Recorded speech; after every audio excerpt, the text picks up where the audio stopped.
আসসালামু আলাইকুম সুপ্রিয় দর্শক। আজকের ভিডিওতে থাকছে ডাইনোসর সম্পর্কে রহস্যময় অজানা তথ্য। অধিকাংশ বিজ্ঞানীর মতে আনুমানিক 22.5 কোটি বছর আগে পৃথিবীর ডাইনোসরের আবির্ভাব ঘটে এবং এরা পৃথিবীতে টিকে ছিল প্রায় 15 কোটি বছর।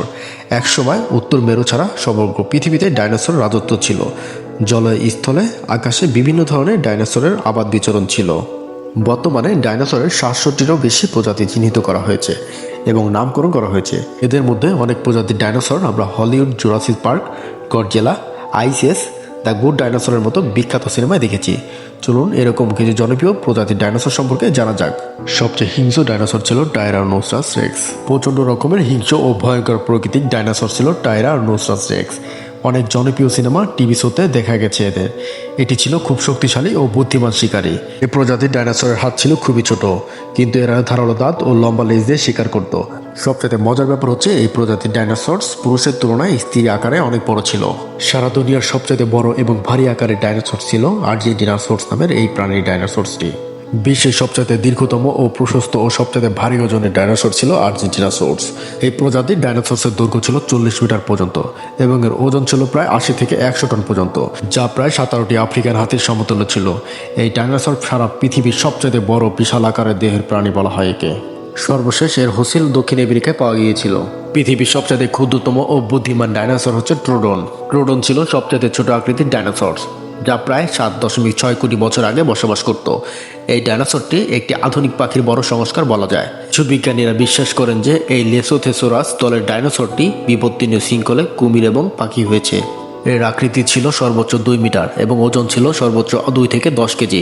এর আবার সবচেয়ে স্মার্ট ডাইনোসর হিসেবে খ্যাতি ছিল। সবচেয়ে বোকা ডাইনোসর ছিল স্টেগোসাস। স্টেগোসাস প্রায় 15 কোটি বছর আগে প্রান্তিক জুরাসিক যুগে বসবাস করত।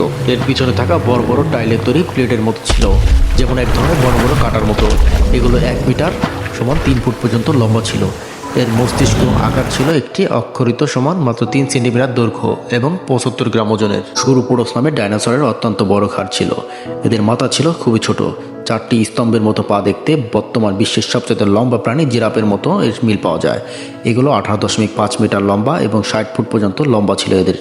পৃথিবীর সবচাইতে দ্রুততম ডাইনোসর হচ্ছে ড্রোমিসিওমিমাস। ড্রোমিসিওমিমাস ডাইনোসরস যুগের সবচেয়ে দ্রুততম ডাইনোসরস। এটি অনেকটা ক্যাঙ্গারু ও উট পাখির মতো মিশ্র রূপ।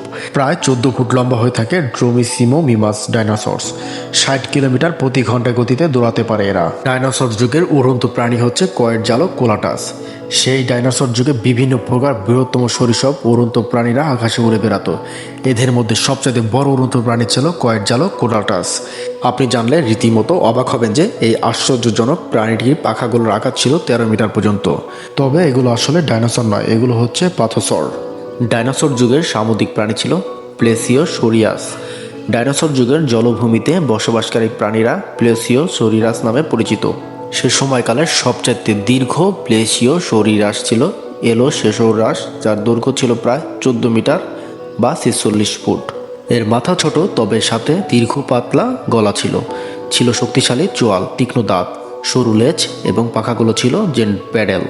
এগুলো ডাইনোসর নয়, মূলত সামুদ্রিক সরীসৃপ প্রাণী। এসব প্রাণী ও ডাইনোসরসের বিলুপ্তির কারণ। প্রচলিত ধারণা মোতাবেক প্রায় 6 কোটি বছর আগে অন্তত 10 কিলোমিটার আকৃতির কুরহানোর আঘাতে পৃথিবী থেকে ডাইনোসর বিলুপ্ত হয়ে যায়।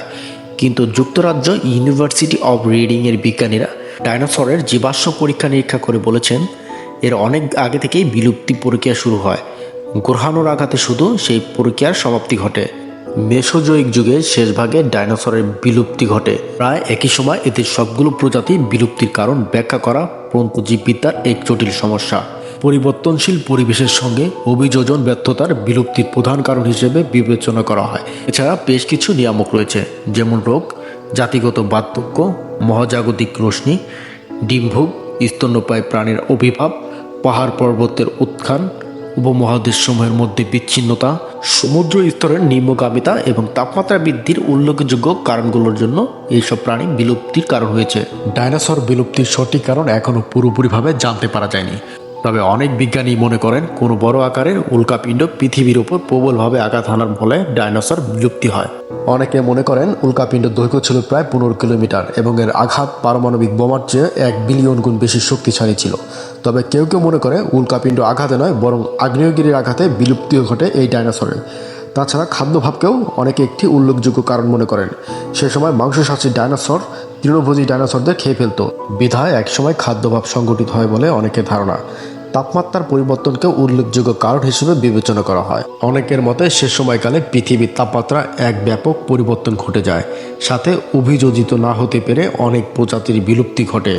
বিশাল আকার ডাইনোসরের চলাফেরার ধীর গতির কারণে নোংরা পরিবেশের কারণে তারা বিভিন্ন ভাইরাস ও ব্যাকটেরিয়া ঘটিত রোগের শিকার হয় এবং এভাবে একসময় বিলুপ্তির পথে অগ্রসর হয় বলে অনেকে মনে করেন। তবে ডাইনোসর বিলুপ্তির আরেকটি কারণ প্রাধান্য দেওয়া হয়।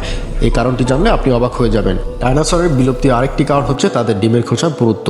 পরীক্ষায় দেখা যায় 6.5 কোটি বছর আগে ডিমের খোসা 12 থেকে 14 কোটি বছর আগে ডিমের খোসার চেয়ে যথেষ্ট পুরু ছিল। ফলে ডিমের খোসা ভেঙে বেরিয়ে আসা বাচ্চা ডাইনোসরের পক্ষে কষ্টকর ব্যাপার ছিল। এর ফলে পরবর্তীতে ডাইনোসরের বিকলাঙ্গতা দেখা দিত এবং প্রজনন ক্ষমতা হ্রাস পেত। এভাবে একসময় তারা বিলুপ্তির দিকে অগ্রসর হয়ে যায়।